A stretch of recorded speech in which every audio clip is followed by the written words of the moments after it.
Hello, I'm Alex Van Hamme with Freebird Media, and I'm here today with Dr. Oren Amitay. He's a psychologist, a university lecturer, and a media consultant. He's got a YouTube channel online right now, which I'm a big fan of, and I highly recommend you check out. And he's a big member of the Toronto free speech scene. That's kind of an understatement, so you should definitely be aware of his work by now if you haven't. And I'm excited today to talk to him about several subjects. One thing I want to jump into is he was scheduled to be part of a talk at Ryerson University called, I believe it was called The Stifling of Free Speech on Campus, which also featured Gad Saad, Jordan Peterson, and Faith Goldie. And I'm not sure the exact reason, but that event got shut down. Well, the university said it was shut down because of a lack of security, but it got shut down, and a lot of controversy has ensued. So maybe Dr. Oren Amitay, you could tell us, to your knowledge, why was it shut down? And was there anything particularly controversial or offensive that you were anticipating? Okay, so there's the official reason, which is as you mentioned, the security, and I understand that. You know, the university has to be responsible for the community, for the buildings and everything, and they're in the heart of the city, so they don't want to be responsible for bedlam. Sure.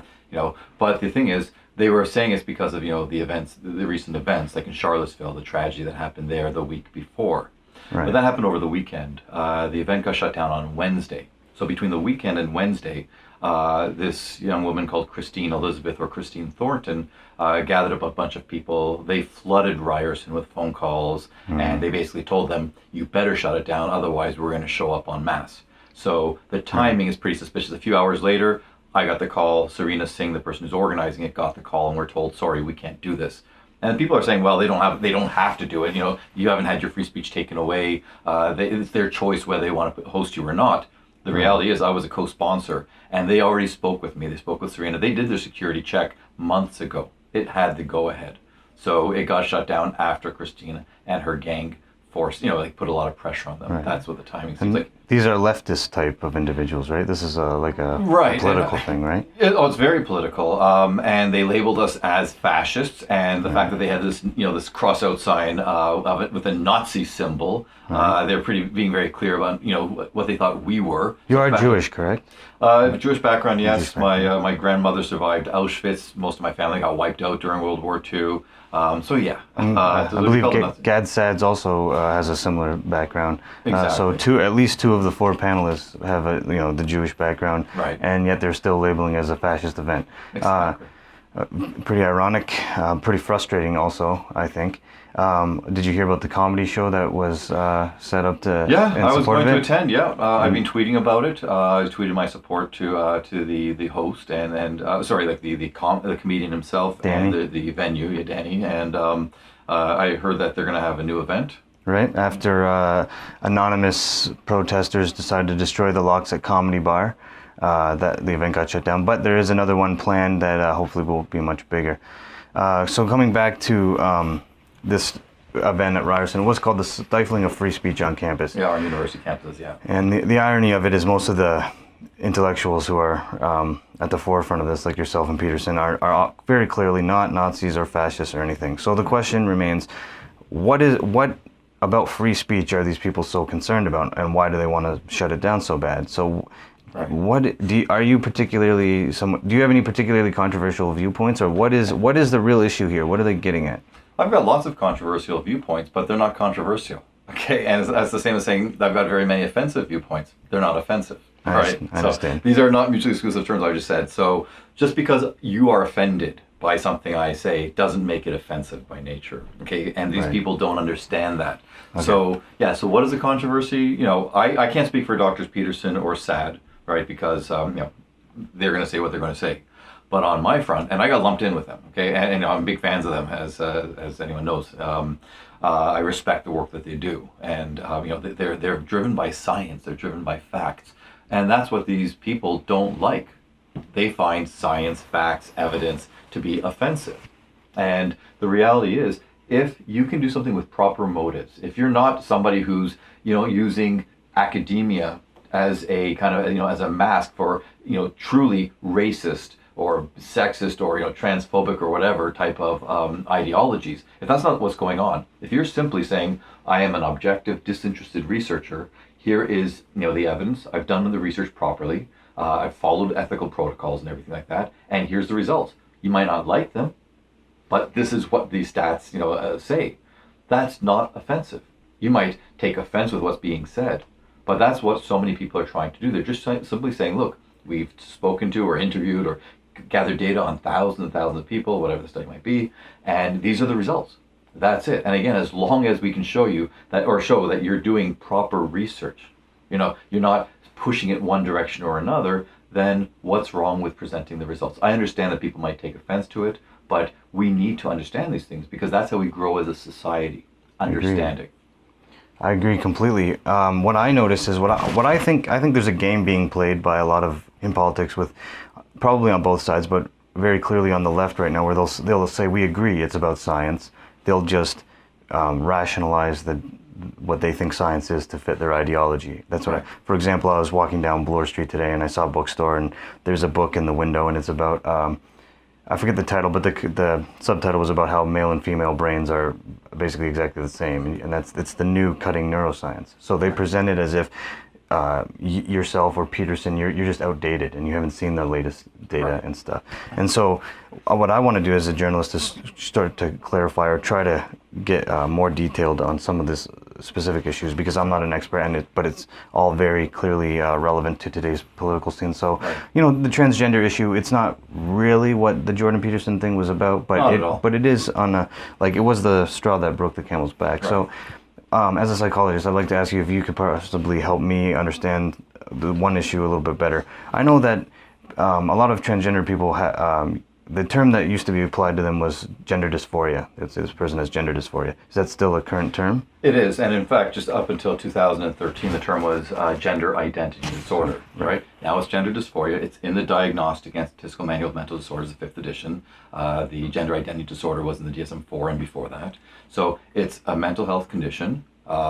It's there. It's in the book. But look, many people suffer from depression, anxiety, and so on. These are in the book as well. So just because someone has a condition, by saying they have a condition, it's not that we're saying that they're not human. It's not that we're trying to denigrate them in any way. It's not a moral judgment. It's not a moral judgment at all. It's just a factual statement that now some people can just say, well, who's to say that that's the right label to give? Well, these are people themselves who have said, I have a great discomfort being in this physical body. That's what the dysphoria is. It's a significantly distressing experience of saying, I'm not comfortable in this body. It causes me this distress, concern, etc., and other negative feelings. Okay, that's what dysphoria is. And many people who have this condition will admit to these feelings. So there's nothing wrong with saying that. So that's gender dysphoria. Okay.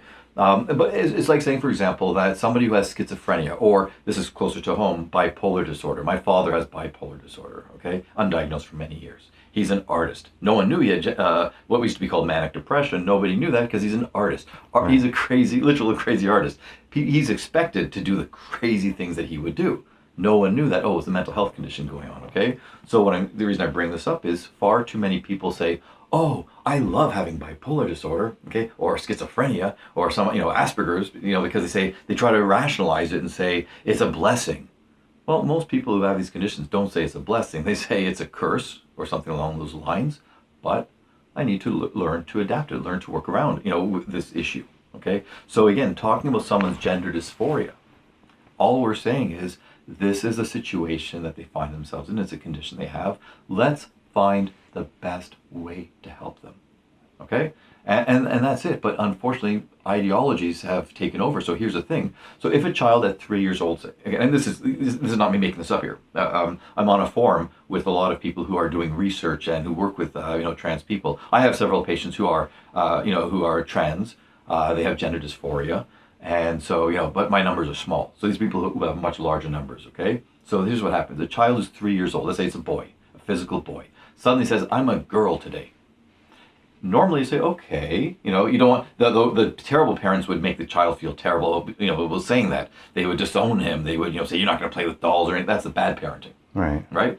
The proper parents would say, okay, I accept you for who you are. Let's see how this goes. Okay? Don't interfere. Don't push them in one direction or another. Let's see how it plays itself out. Because we know that 80% of children who say these things, if you don't do anything, later on they'll revert back to their physical body. Like they'll say, no, I'm a boy. Okay, Right. but these ideologues, they say, no, bring them into this clinic. We'll diagnose them right away and say, yep, and let's start them on the path toward becoming a girl. Let's help them transition. Right. They push that on them very young, right? Very young, before they know, before the child knows what's going on. This is ridiculous, and it's unhealthy. Is there any research or data to show if the childhood condition of the dysphoria is there a biological trigger for that dysphoria, or is it some sort of psychological development issue? Yeah, that's a really tricky And one. is that an unknown area? The answer is we don't know. Right. Okay? People make claims, and they talk about the brains of, people with gender dysphoria being more like a man, so if you're a man with gender dysphoria, or if you're transgender, let's say, forget gender dysphoria. If you're a male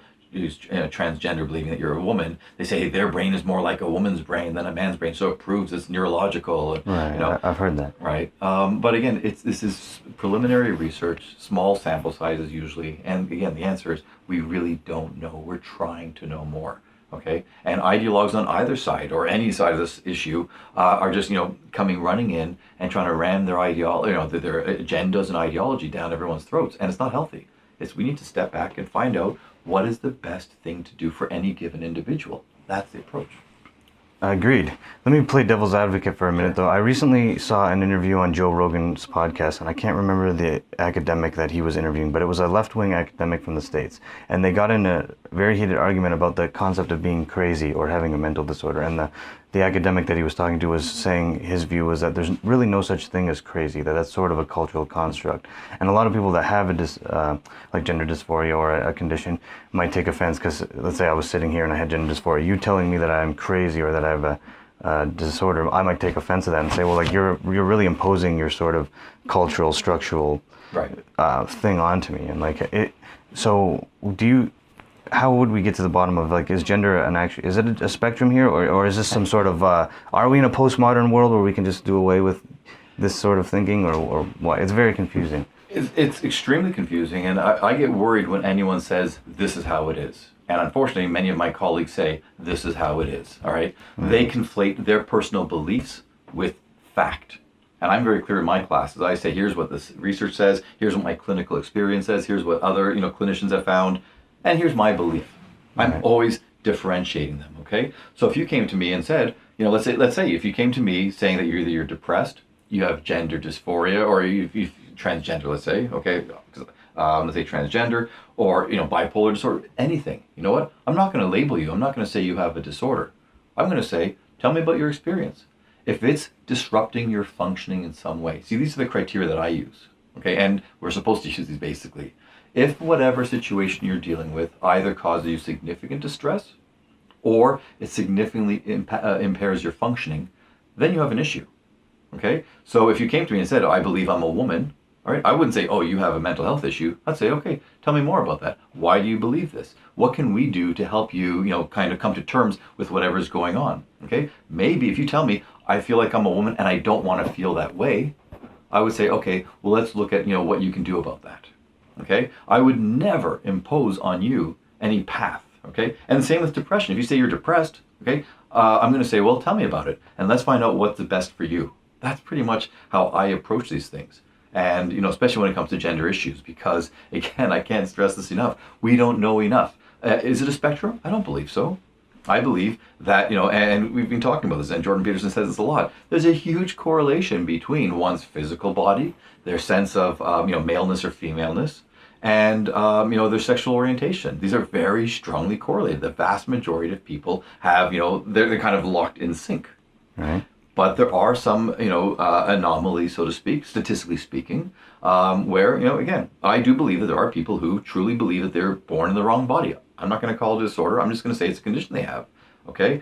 We definitely know that there are people who are attracted to not the opposite sex, but the same sex, right? Or both, or other things. There's, that's a spectrum in the sense that we have all these different, interests and beliefs and so on. But when it comes to biology, I believe there are males, there are females physically, right? And as far as this construct of gender, that is a construct, okay? What does it mean to be a man? What does it mean to be a woman? Okay, yeah, that is because every culture has a different variation on what these things are, okay? But the fact is, every culture When you say cultures have variation on that, but is there a baseline universal, I would argue that there would be universal traits of masculinity that are cross-cultural, right? Exactly, that's what I was going to say. So we have different shades But the fact is, the colors are, Right, there's colors with spectrums within them. Okay, Right. so yes, there is something to be masculine, and what does it mean to be feminine? Yes, and a lot of people don't fit neatly into that. And in the old days, someone just said, "I just don't fit into that," or I might be more feminine, okay, or more in touch with my masculine side, or metrosexual, or whatever.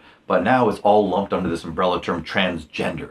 And there was an article written earlier this year by a woman who said, "My daughter is not transgender; she's just a tomboy." Right. And she got so much flack for that. Oh, you transphobe? No, it's like, dude, it was simple. The girl knows who she is. She knows she's a girl, but she doesn't have all the girl interests. That's a very interesting topic as well, because a lot of the people will try to frame these topics around hate and things like that. But as a psychologist, do you have an opinion on? I'm wondering what the real the motives of the parents are who force this on their kids when they're younger, because they'll say it's about compassion and virtue, but I'm not convinced of that, because it's not really responsible to be forcing that on the kid, right? So what's going on with the parents? Well, you got it half right. It's virtue signaling. Okay. And as I always say, it's not being able to differentiate between righteousness and self-righteousness. I see. Okay? So what these parents are doing is, for whatever reason, I'm not going to say what their motives are, okay, but it looks like they're trying to gain brownie points. They're trying to show the world how progressive they are, okay? And this is something I've seen with a lot of people, and this is not to denigrate anybody's experience. Look, I work with so many people, and trauma is such a common, unfortunately, historical experience for not just people I work with, but everybody. Statistically speaking, we know a lot of people suffer some form of abuse or trauma, okay? So what I'm seeing is a lot of people are using these arguments, all right, as kind of a way for them to try to kind of heal from, okay, or get revenge, heal from some kind of abuse, get revenge on some, this construct of, this person who abused them. So for these parents, okay, maybe they feel disempowered in their lives. Maybe they felt that their parents didn't give them the recognition, or whatever it happens to be, right? So now is their opportunity to step up and say, no, I'm gonna, they're doing it with their child. Okay, it's like the hockey parent who makes their kids skate on the ice for 20 hours because they were the failed hockey player themselves. And I'm not going to say this with every parent, but I've seen that with so many people that it just seems to be that there's something else going on here that goes beyond the ostensible, cause that's being fought. Of course, as a parent, my logical concern for my child would be their health and safety, physically and mentally, right? So I would definitely be hesitant to force any kind of thing on them when it's a confusing subject. Right? Exactly, and it's something we don't know. Again, well, what we do know is this. We know this. If you force hormones onto a young child, okay, so if it's a girl and you put hormone blockers, okay, so, we know it's going to affect their reproductive systems, right? That we do know. So why would you condemn a child who might, somewhere down the line, say, whoa, I don't know what I was thinking, I was wrong, or whatever? You've eliminated choice. As you said, statistically, the majority of kids with the symptoms of gender dysphoria younger grow out of it at puberty, right? And again, I'm just, because we're saying gender dysphoria, but you have to meet certain criteria. Let's just say they feel transgender, okay? Because they may not actually feel dysphoric about it. They might feel fine about it, right? Yes. So yes, they will grow out of it. They will feel that their natal sex, their physical body, is who they are, okay? That they are the boy. Are you familiar with Chaz Jenner? The YouTube star? There's so many of them. I think it's there's some issue recently in the media because I believe he was transitioning into a woman and now he regrets it, but he is stuck with a post-pubescent private area, I guess. So the hormone blockers have definitely prevented him from becoming what he now wants. Talking about the subject of transgenderism and parents and virtue signaling and stuff actually brings me into another subject which I don't hear talked about in the media, which I think needs to be talked about. And there is an issue, I think, sometimes with sexuality that gets overlooked when it comes to transgenderism and perhaps relationships with other people. So have you ever, as a psychologist, have you ever heard of, is there a concept of people having a fetish for the other gender and there being a sexual component to it? And does that play in? The reason I'm trying to hit on this is because I think from the postmodernist philosophy, people can start arguing that you can be transgender but also trans-aged and transracial and all these things, and then you be labeled as a bigot if you question that, and then those people can then it starts to get a little shady with younger people mixing with older people. And so is there any kind of sexual risk here going on with people with certain dysphorias or conditions? Yeah, I'm not sure if we say risk, but there's certainly something going on here that has caused a lot of controversy. And just yesterday on Twitter, I was talking to somebody who was talking about this autogynephilia. Okay, this is what kind of put transgender, on the map a number of years ago. And on one of my podcasts, I spoke with a person who did that. His name is Dr. J. Michael Bailey. Okay, and he was basing his work on Dr. Ray Blanchard, who's in Toronto. A lot of the work on transgender issues come from in Toronto. Okay, Dr. Ken Zucker, James Cantor, Ray Blanchard, Kurt Freund. They were all doing work on this, and these are white cisgender cisgender men. Okay, doing this work. So immediately people are going, you don't know what you're talking about, or there's some people. Was one of those individuals the man who was let go because he said we should exercise caution? Yes, Dr. Ken Zucker. And all these false stories came out about him, one in particular. Now, I can't talk too much about it. Because he's filing a suit against CAMH for letting him go.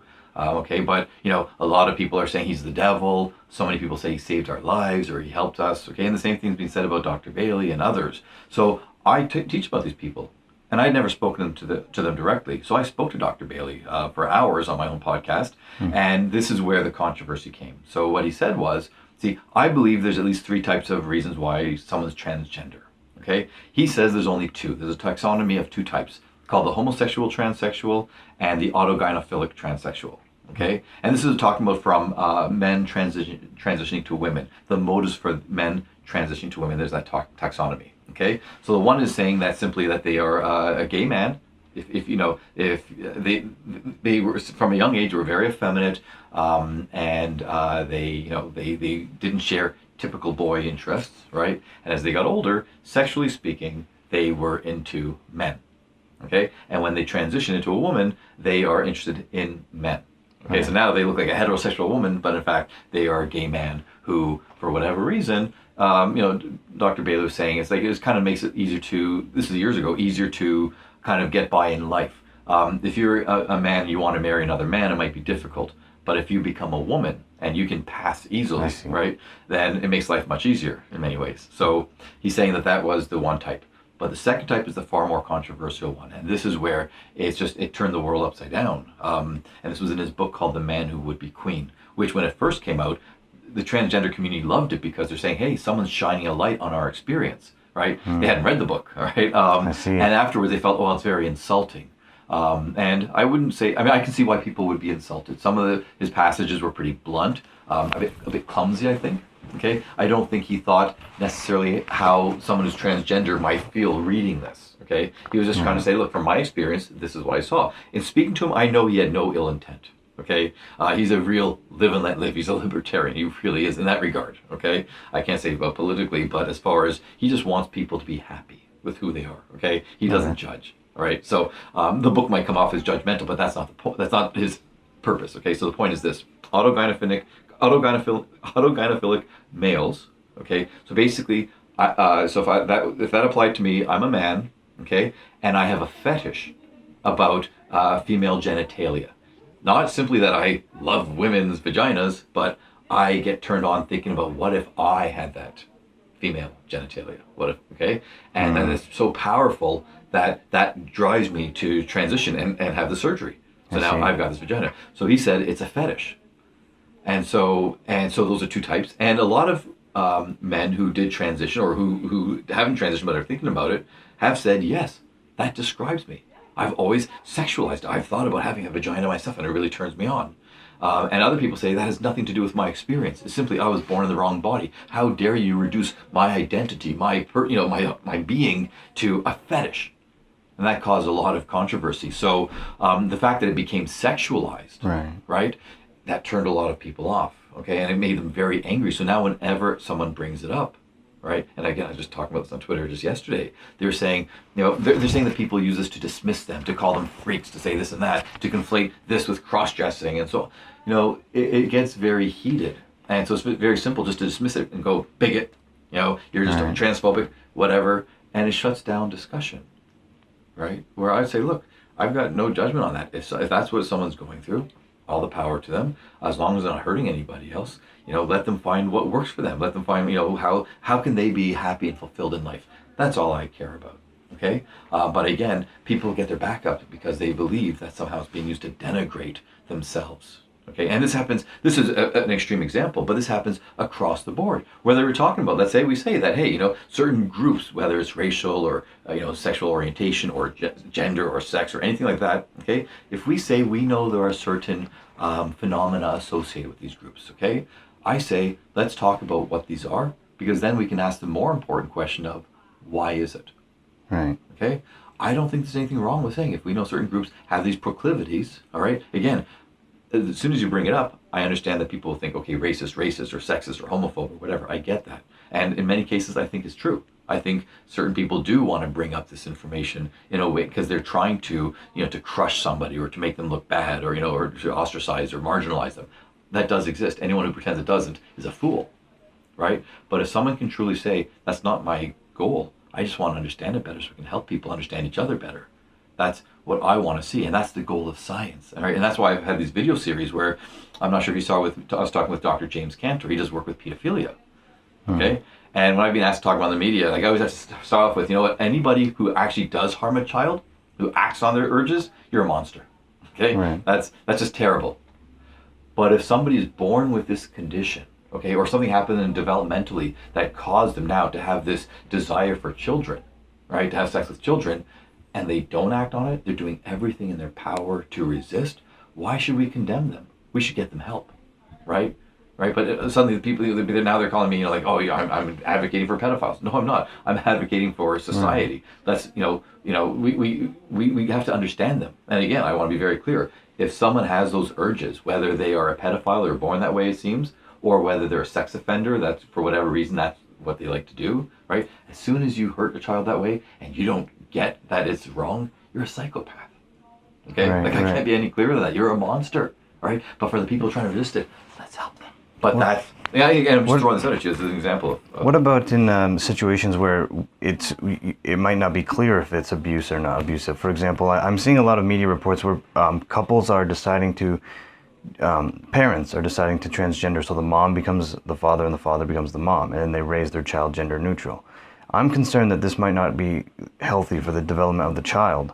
I'm not an expert on child development, nor am I a psychologist, so I don't really know. But intuitively, I'm like, I don't think this is healthy for the kids. And I'm a libertarian as well. I'm like, live and let live. But there's a relationship with parents and kids that I'm concerned about. So what would you say as a professional in that scenario? Yeah, that's where ideology is driving. Okay, I think we'd have to say, wait a second. Evolutionarily speaking, we as a species have developed a certain way. Right. There is a biological mother, there's a biological father. They each have certain traits, right? Children have been raised with them. Of course, there's exceptions. Like you can have a community where the father, doesn't exist. He's hunting. He goes far away, and all the sisters, raise the child. So sure there are these variations, but overall it seems that we're built to be a certain way. So as soon as we start tinkering with this without even knowing the consequence, we're causing some potential damage. So for a parent to pretend, oh yeah, the mother, the father, who plays what role or whatever, no effect, you're being silly, because we do know there are biological differences between children, boys and girls, for example. We know boys have far more testosterone. We know that girls are going to be more inclined to be more, empathetic or more compassionate and so on. We know that when a boy and a girl, here's a funny thing, for example, if they hear a baby crying, this was a study done years ago, all right? The boys, like the girls were like running around, they play these recordings of the study, okay? The girls are running around trying to find where this crying child is to console the child. The boys, they're like kind of shut down. And so they thought, oh, these cold-hearted kids, they don't care. In reality, their heart rates were going off the charts. Hearing the child crying was causing a reaction in them, okay? Now, the girls were having the same reaction as well, but their response was, let's tend to the child. The boy's response was, don't know what to do, shut down.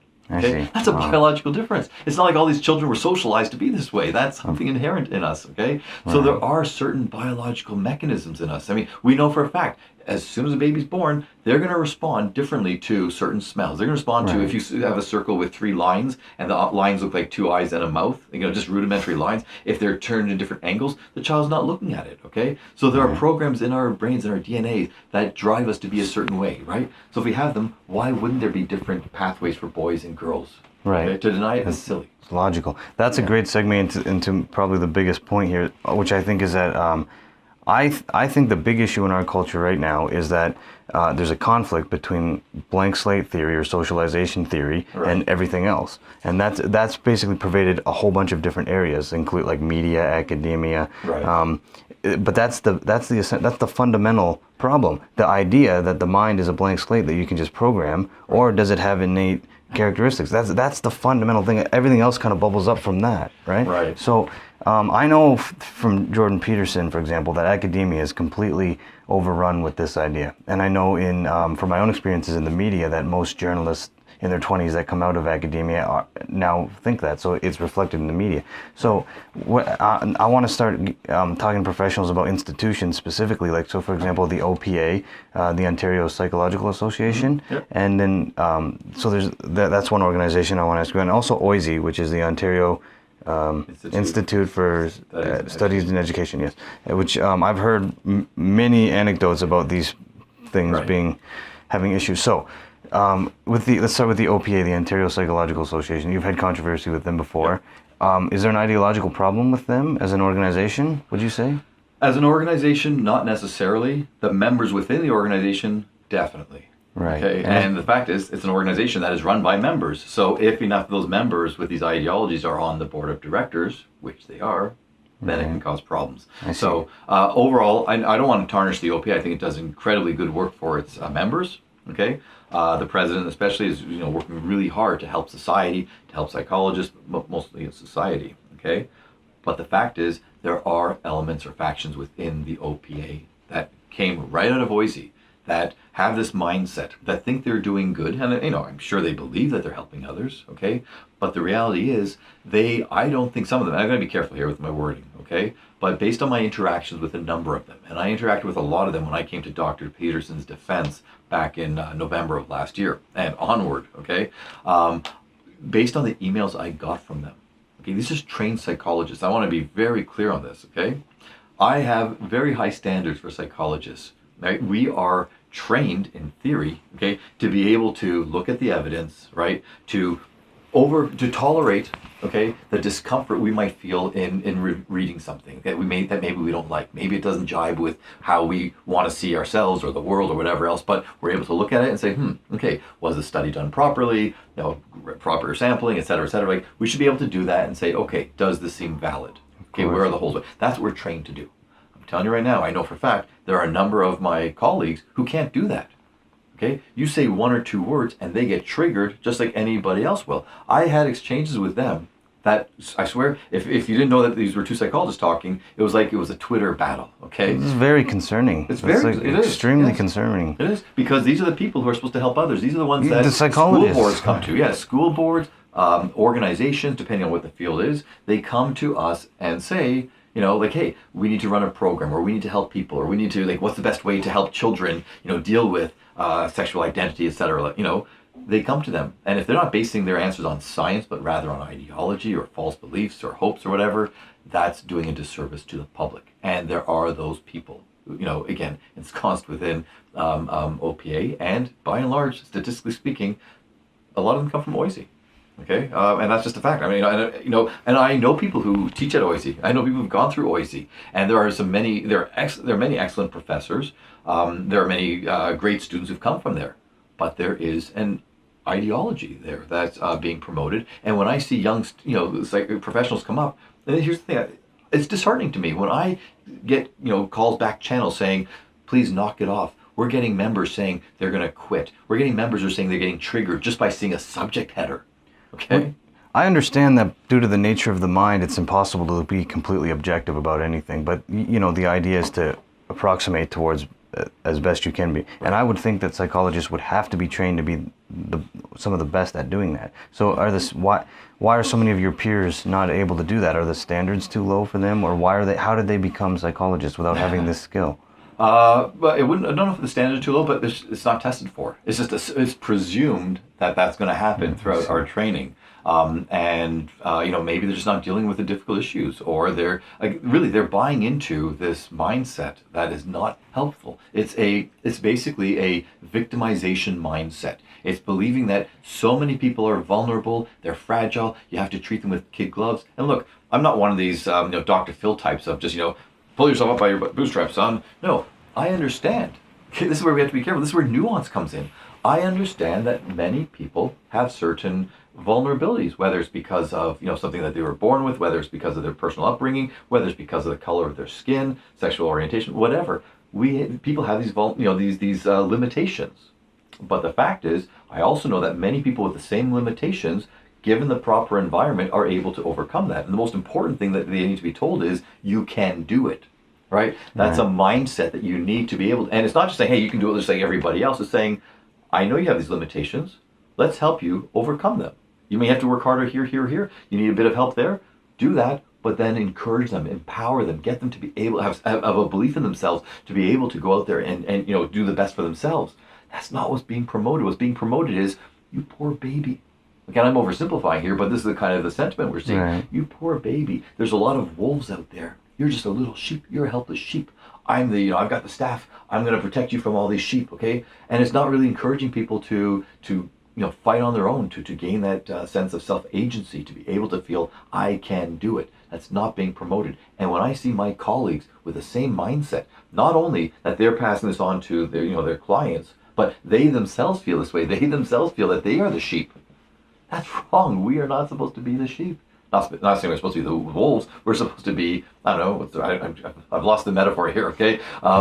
You want to encourage people to be whatever's not a sheep, okay? Right, but again, it's doing so, recognizing the vulnerabilities, limitations, whatever else that a person has. And that's where this black and white thinking comes in, where people are going, oh, why are people so concerned about the gay situation? Doesn't everyone accept gays now? Isn't it normal? Why? No, the fact is, if you're gay, or like I work with many people who've lived their whole lives living a lie, right? They get married, they have children, they try to fit in with society, culture, family, whatever is being imposed on them, that they have to live a certain way. It kills them.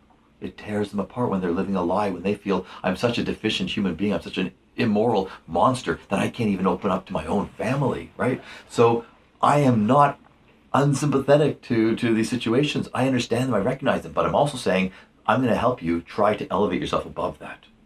That's very interesting. So what I notice about you is I'm sure the accusation of hatred and all that's been hurled at you. Yeah. Clearly, you're not motivated by hate, and I'm myself a pretty libertarian kind of guy. I live and let live.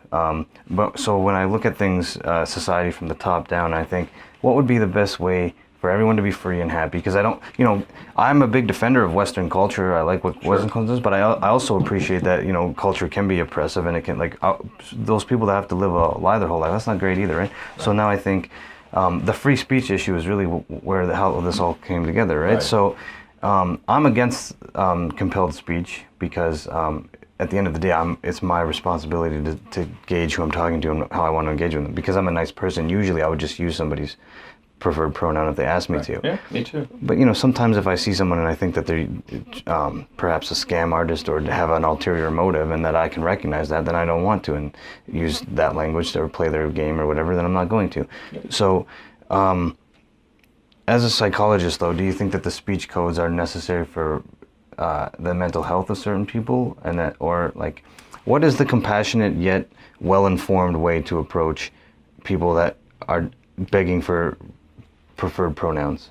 Yeah, I'm not a fan of compelled speech for the reason that Dr. Peterson, Dr. Sad, and others have mentioned. So I don't think we should force people to use preferred pronouns. It's become such a hot issue. I do believe that having laws that prevent people from being discriminated against is correct. Okay, that I think we have to. There's just a civilized society does that. Okay, but using someone's pronoun, and look, it doesn't matter if the person wants me to call them they, if it's a man who wants me to call them, or a physical man who wants me to call her, or whatever, no problem. These made-up pronouns, je, je, and stuff, I'm not going to use because they're not real. I see that as part of an agenda. Really at that point, it seems pretty obvious that when you have 40 pronouns and they're just there's more, but yeah, right, exactly, ever growing.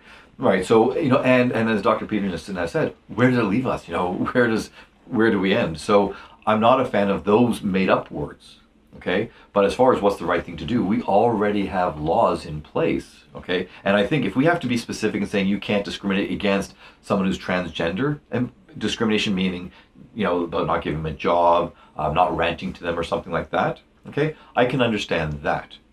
But the pronoun issue, I don't really see that as I mean, I can see how I understand how someone refusing to call someone like that and say, no, you're a man, you're a man, you're a man, when someone saying, no, I'm a woman. Okay, I can see how that can be hurtful. Right. So I get that. I get the intent, but the execution is very poor. So I think these pronouns, no. If someone can demonstrably show that they are being discriminated against, okay, they are being actually either physically or, this is where it gets tricky when we talk about psychologically or emotionally hurt, because if I say biological sex does exist, there will be a tiny percent of the population going, you hurt me, you're discriminating against me, and so on. So it's very difficult to say, where does the psychological harm come, okay? So I think that it's one of those things where if we have, we all know what it looks like, so to speak, or we used to. In the old days, we used to know what bullying looked like. We used to know what discrimination looked like. Today, however, these ideologues have destroyed any sense of these words. It's like calling words violence. Ironically, I would say that they are bullies themselves. Oh, they're extreme bullies. I think that was how I got drawn into this about a year ago, was noticing that these people were going around bullying everyone and then saying they're bullies and we're the virtuous ones. And look, I said this in one of my videos, and people thought I was trying to, to somehow, I don't know, hurt or denigrate certain people, and I'm not. I'm just saying this is a pattern I've seen. And I said in my video, and I gave like a 5-minute caveat, so I'll do the 2-second caveat, okay? I work with many people with borderline personality or borderline traits, okay? And the fact is, there is a phenomenon among people with borderline personality where they are the aggressor, or they push somebody, not maliciously, not intentionally. It's just through their own trauma and and just their own inability to deal with their own emotions and fear, et cetera, et cetera. So they inadvertently push the other person to the point where that person lashes out at them, and then they become the victim. Right. Okay. I've seen that happen, what you just described, so many times. And the thing is, I work with a borderline patient and I can show them, look, hey, this is the trait that this is your pattern. This is what you're doing. I know you're not doing it on purpose, but it's maladaptive. It's pushing people away. It's hurting you, it's hurting them, et cetera, et cetera. They can acknowledge it. I have not found one person on the left, one bully who's admitted saying, you know what, actually there is a hypocrisy here. Okay, no one's been able to admit that. Again, they double down in their self-righteousness, and I'm going to bring this back to the whole free speech thing. All right, and I have to be careful here because I don't want look, she's got her own demons, she's got her own history, she's got her own motives. It's Christine Thornton, or Christine Elizabeth, who helped shut this event down previously at Ryerson. Okay, she's made it very clear that she's going to try to shut down this next event on November 11th that we're holding the same talk. Okay, and so she's made it clear. Okay, this is very important. People have to know this. I've got all the evidence. I've put it out there on Twitter. I've done it in interviews. I've shown the journalists, that I reached out to her. When you want to find out, when people ask me, how do we deal with these problems that are going on in society? You deal with it on a one-to-one level. Okay, this has been shown for everything. Same with racism. Where people go, oh, these, this certain group of people. Well, you bring people from that group in a healthy way, introduce them to the people who hate them. Right? And they go, oh, they're just human beings, right? You can overcome prejudice, bigotry, everything, hate, by having a face-to-face contact. That's how humans are. We're social animals, okay? As long as it's done in the right way. If I come face-to-face with you and you stab me in the heart, I'm not going to like you too much, okay? But if it's done properly, right? So I did that. I reached out to her. I was blunt in my reaching out, but I was very clear, and I invited her to be on the panel. Okay, I tried very hard. I gave her my background. I told her about my Jewish background, about my gay brother, my black brother, my gay sister, my Asian wife, my biracial children. I told her all these things that I think you might have the wrong impression of me. She totally ignored it. And then when I called her out on that, because these journalists were we're interviewing her, and she's talking about us fascists and the things that we've said that are so reprehensible and so on. I basically told those journalists, hey, by the way, I actually reached out to her. Okay, here you go. And she denied it. That you reached out to her? She denied it. Yeah. She said, stop lying, you nasty human. She also wrote, said, for the record, the only panelist who reached out to me doxed me. Okay? And at first, and I spent days saying to her, show me the evidence that I doxed you, since I'm the only one who reached out to you. Okay? And she was denying. That's what she's saying, you nasty human. I showed her the evidence, and she was, oh, isn't Photoshop wonderful? Or something like that, implying that I Photoshopped, this evidence that I reached out to her. That's odious. That's disgusting. She's outright lying like that. And this is the thing. Too many people on the left, and this is very important, whether it's Antifa, okay, or anyone else, they get away with it. They are not I know, held to the same I've seen it. standards. I know. I see it regularly. It's crazy. When the comedy show in support of your event that was shut down had, when the locks were destroyed, people were cheering this, and I was thinking, you can't just wreck private property, and you can't shut down comedy shows. And this is the left doing this. The irony of this is baffling. And this is why I think that this is all relevant, because we're not. This is a real issue here. Like, you can't. You can't just walk down the street in a free society anymore. But I'll give you an example. Like, I work a Joe job, I made some money, and then I went and I bought a hat. And December, it was a Rebel Media hat, not a good hat. But the point is, Rebel Media is a legal company. They're a conservative company. But I'm not even a huge fan of Rebel Media. But I wore the hat because I wanted to trigger. The point is, I walked down the street, and I was assaulted from behind by some Antifa people, and they ran off. And I have some of this. I have many witnesses. Lots of my colleagues have witnessed this. They've seen I've got some stuff on my YouTube channel. The point is, I could give you a dozen examples of where I've been like assaulted or robbed, basically, and then I'll confront these and then I'll confront these left wing. Like, usually it's Antifa people that assault me, like wearing black, and then run off. But then the progressive allies are still standing there, and I'll talk to them, and they'll talk to me about how the patriarchy is oppressing them. This, and then I'll say, well, that was a clear example of property, right? Like, of you stealing my property, and I hadn't done anything to you. And they literally will just say something like, "Shut the fuck up," and I'm like, this is now I don't know if free speech matters, because you're not even having a dialogue. You are a zombie, basically. They just like pumping out. Spewing out ideology, and that's why I'm so concerned when I talk to you. You talk about some of your peers and as psychologists that have the emotional maturity, it sounds like, of these same protesters, and I see it in academia, and now I'm hearing it's in OISE, it's in the psychological associations, everywhere, and it's this. I call it radical leftism. It could be just boiled down to blank slate theory, if you really want to simplify, but it's a cultural and social force that's probably dominant right now in this city. And so I have one final question for you, and it's more of just a personal question for you. But I'm very inspired when I see people that have achieved a lot, and then they put their neck out to stand up for something like Jordan Peterson or yourself or Gad Saad, because I know it takes a lot to become a doctor or to become an intellectual, and most of the time your peers don't stick up for you. And the general idea is, well, they do agree with me, but they've spent so much of their life to get where they are that they can't just throw it away. But I'm sympathetic to that, but I'm just wired differently. The reason I'm not working in the mainstream media is because I'm a horrible careerist, because I have way too much like integrity, and this is why I'm doing this. Because to me, it is, I guess, a moral issue.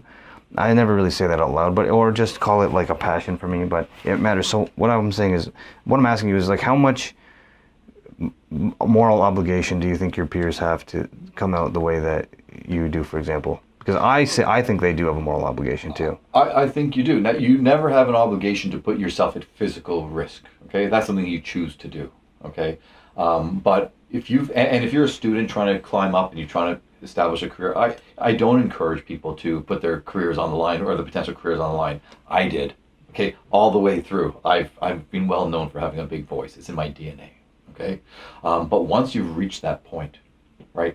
If you can conduct yourself in a way that you're untouchable, like that really the only thing that you risk is the scorn of your colleagues. If that's the only real risk, then you have every moral obligation to. If you're in my field, for example, or in any field where you've attained a position, I think you do have that moral obligation, because we're trying to help other people to get to a similar place, not necessarily to become a psychologist, but to be in a society that is fair, that is just, that encourages people to be able to grow as people and as a society, right? And there are certain jobs that kind of lead toward that, like psychology. So any of my colleagues, I had many colleagues who back-channeled, so said, I really support you, but I'm afraid, right? Fine. I'm not going to condemn them for not speaking out. They have their own reasons. Okay, and there are some people who did speak out, and the sad thing is, here's the sad thing. What's really sad? The fact that when someone like myself, who's nobody really, okay, but I do speak out, and when I've come to talks and people come up to me, okay, they see me on the street and they say thank you, right? That I'm an anomaly, right? That's what's really sad. I should be the norm. What I'm doing isn't special. What I'm doing should be expected. You've come to a position where I am. You should be able to use your voice, use your platform, and speak out so that other people will feel empowered to do the same thing. And that's it. But they're afraid of being labeled as hateful, et cetera, et cetera.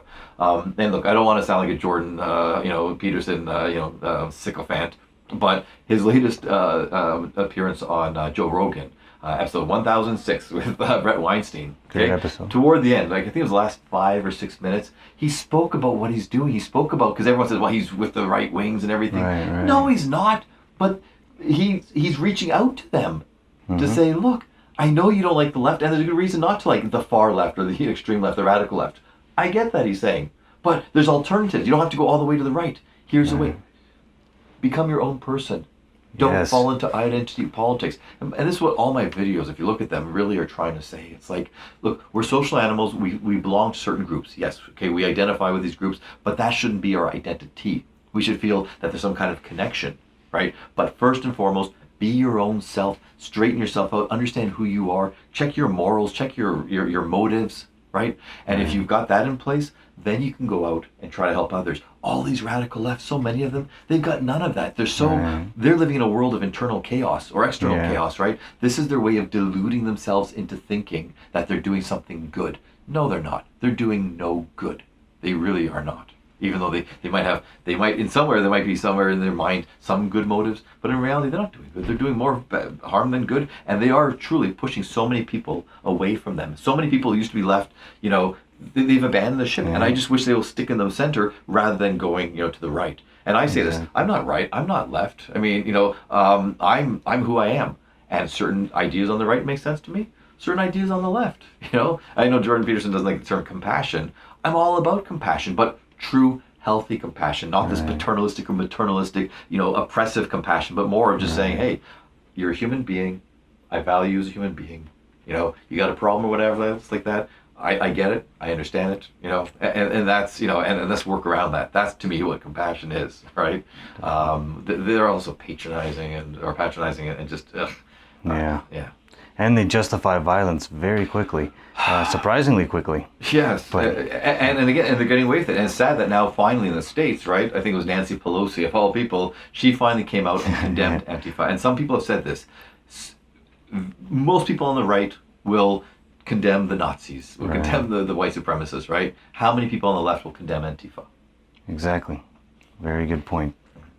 Well, I think that's a good point to wrap it up here. But, I really appreciate you taking the time to clarify some of these things with you. And I think that final point was very well said.